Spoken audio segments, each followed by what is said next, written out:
Hi, and welcome to another episode of the Massachusetts Pirate News. My name is James O'Keefe. I'm captain of the Massachusetts Pirate Party, and I'm joined today by First Officer Steve. How are you, Steve?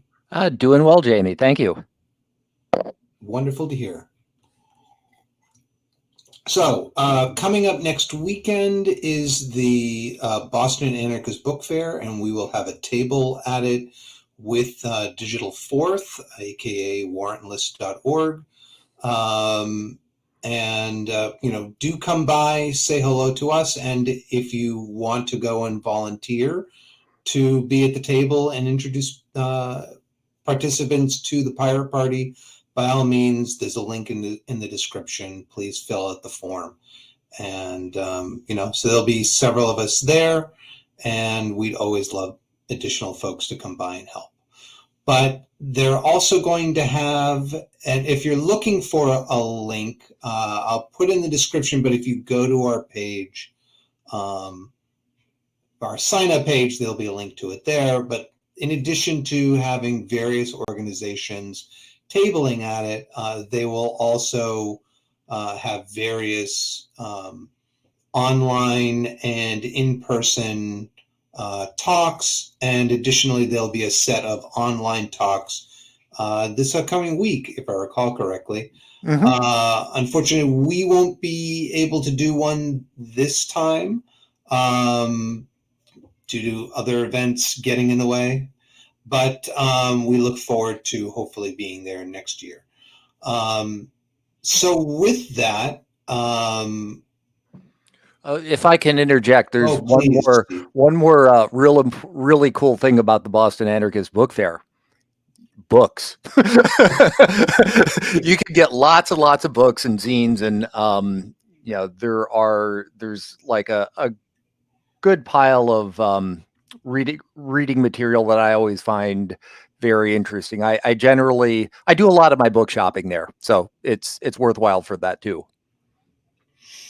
And for those folks who are immunocompromised or are concerned about since it's the fall, various illnesses making their way around, everyone is encouraged, urged to wear masks. If you're sick, don't show up. And they're also going to have a whole set of air filtration machines around, helping to keep the air clean from harmful pathogens. So do come by. It is 10 to 5 on Saturday and Sunday, the 11th and the 12th. So with that, we have a couple of things to discuss. Steve, you want to talk about some things that are going on in Europe? Oh yeah. So this is from a couple of stories from the Register, my favorite UK tech blog, that involve Facebook and behavioral advertising, and I think most folks realize that behavioral advertising is probably Meta's biggest source of revenue. It's what pays the bills, spying on you and showing you the right ads. But anyway, a while back, a data protection agency in Norway told Facebook that you cannot process user data for the purposes of behavioral ad targeting without explicit consent. And they asked the European Data Protection Board to kind of, consider doing this EU-wide. And so the European Data Protection Board considered it, and they decided, yes, they will do it EU-wide. And they have Meta's EU headquarters is in Dublin. So they have told I guess the way things work is the Data Protection Board has ordered their counterpart in Ireland to basically tell Facebook that they're not in compliance and force them to comply. So basically, Facebook's EULA, talks about this stuff, but the European Data Protection Board basically said that's not a viable form of consent. So in the EU, in order to do, process someone's personal data, you have to get their consent first. So Facebook was a little taken aback by this, but they have come up with, it struck me as sort of a novel approach. So they're basically going to ask users to give users a choice. You can, they'll give them an opt-in confirmation kind of thing where, agree or disagree, specifically regarding processing, user data for behavioral ad targeting, or you can buy your privacy back for 10 euros a month if you're using Facebook through the web, or I believe it was 13 euros per month if you're doing it on a mobile. There are a couple of lawyers, I guess, who think that this is, sort of a shaky, this strategy is on shaky legal footing, but I'm sure the courts are going to settle it one way or the other, Jamie. The courts have a tendency of doing one way or the other. Although, we'll see. Yeah, I mean, if the, it'll be, if someone is paying, it's a little different than I was expecting them to go. Like, charging, say, a trivial subscription fee and one of the conditions of that being that you have to, we're going to process your data in that way.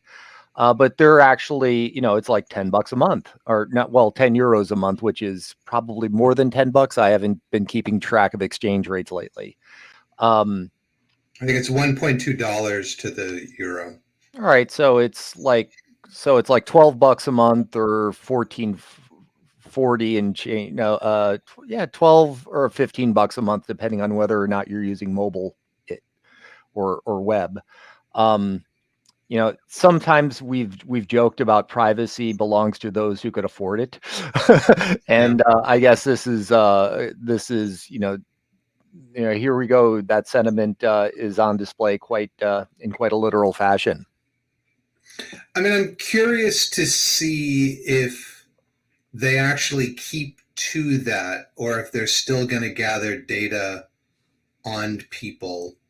I mean, we know Twitter did the same thing, where they said, "Oh, you won't get any if you pay for the blue check mark, then you won't get any ads," and then they backtracked on that. So. Mm-hmm. Yeah, well, I think Musk is hemorrhaging money. He paid like, what was it, $44 billion for Twitter, trashed probably one of the most significant brands, like the little blue bird.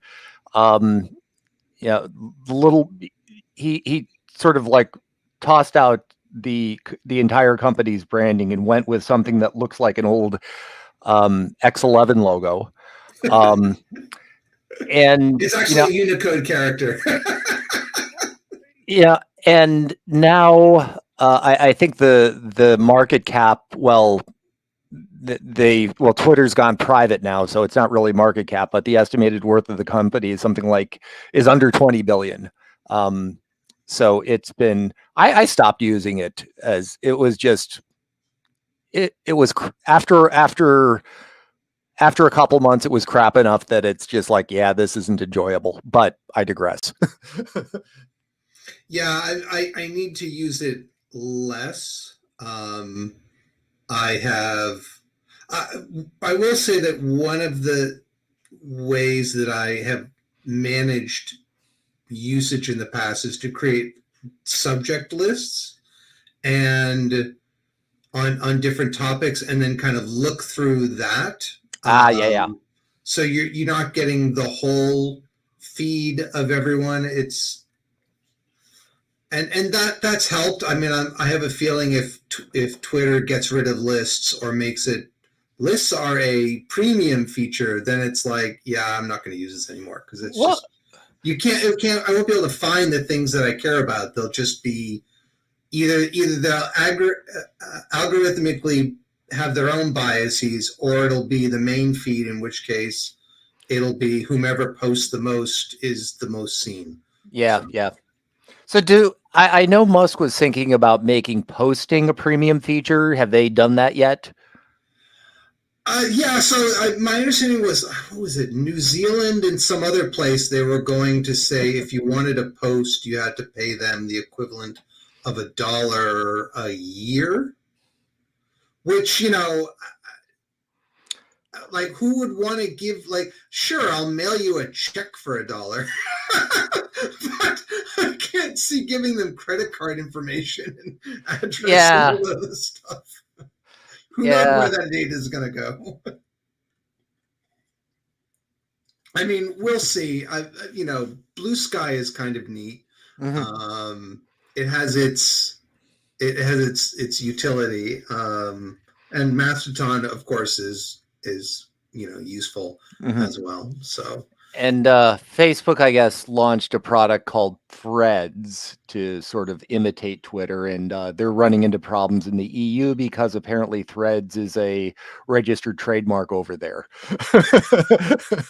see, I'm reminded personally of like the '80s. BBC in the '80s did a movie called Threads about a nuclear war. So someone perhaps should have thought about that. I was thinking, like more like clothing, because I could see that being like the name of a British store where you bought like suits and that sort of stuff. Yeah, But yeah. you know, what do I know? So speaking of British, we have another thing that came by. Apparently, um, the the United Kingdom passed the Online Safety Act, which has a lot of the same features as what we've seen in the United States. In states trying to go and say you have a duty of care, so you can't go and um,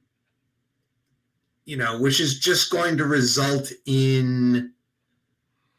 I mean, in the U.S., we know it's going to result in attorney generals going and saying, "Oh, you have information about being, LGBTQ plus. Well, you can't show that to children. That's sexualizing them," which is just not quite understanding the concept, but whatever. And so they have a similar thing there. They did go and said, well, the parts of it that would allow us, that would ban encryption, we're not really going to enforce. So that whole, let's say, shit show is definitely going to go to the courts. Thoughts, Steve? Yeah, I would like go back and say, but not features of the law, but I would call them anti-features. They're things that are not good for you.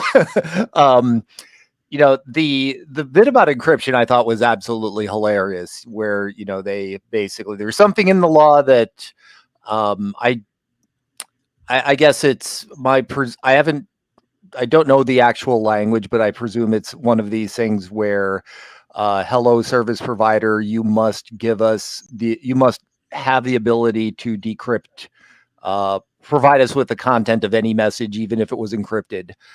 Um, and they're saying, well, we're not going to enforce that part, but it's still going to be there. So it's really all about discretion and who's running the show at that time. So the fact that cross my fingers behind my back and then say I won't do it, well, leaderships change and someone's going to have a bright idea to do it in the future. I'm pretty sure I'd bet on it. I'll bet you lunch that at some point in the future that happens. The future fascist Tory government. Yeah, I mean, one of I mean, not as if Britain. I mean, well, they got it. You got to say they have had a history of winners. I'm not going to not going to name any personally, but they have had a couple of winners. Um, And I think some of the other provisions of this were like what age verification and that sort of Right. thing. But there's again, it's a lot of these compliance sort of things where okay, how do you go about doing age verification, and do you just like say hey or check this box to say that you're 18, and or is it actual verification because like hey, on the internet no one knows you're a dog. Wonder if it's age verification in dog years.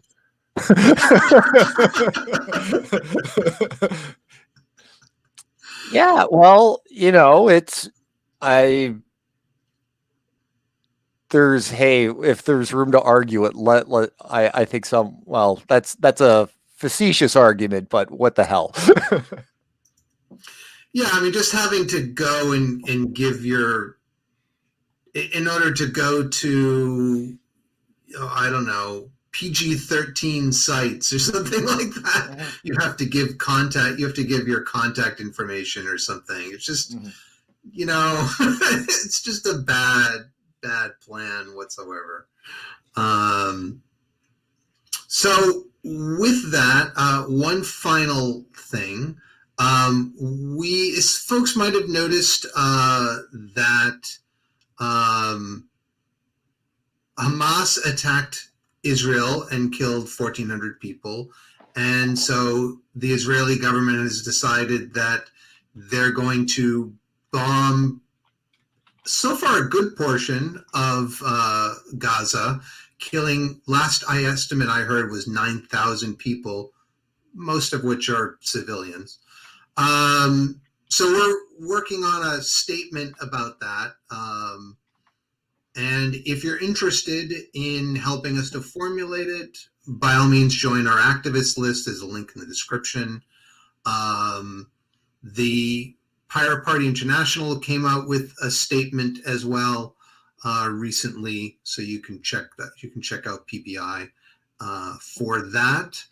And we won't have a Pirate News next Sunday because we'll be recovering from the Boston Anarchist Book Fair. But we'll be back uh, the following weekend.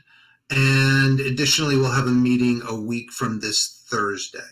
So, and don't forget, the end of World War One is marked on this Thursday, 11/11/11. Mhm. Yeah, 11?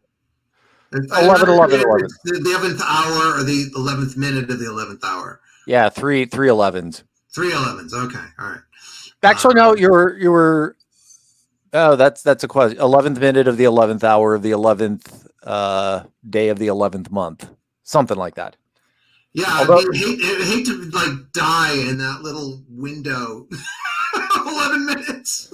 there Not the is whole 11 hours that came before that, but there was a movie made about based on a book, All Quiet on the Western Front, and Mhm. like one of the protagonists, he is shot and killed like in the last few minutes of before the armistice took effect. So Um, so with that, we'd love your input on that. Everything there is horrible, and the deaths of civilians is something that should not happen, and genocide should not be allowed. But we'll leave it at that. Thank you very much for watching this video. You can find us at masspirates.org. There are links in the description and so on and so forth. So please feel free to give us a comment or reach out to us at info@masspirates.org. Thank you very much. Have a wonderful evening and a wonderful 2 weeks. Take care, folks. Bye, Steve. I All right.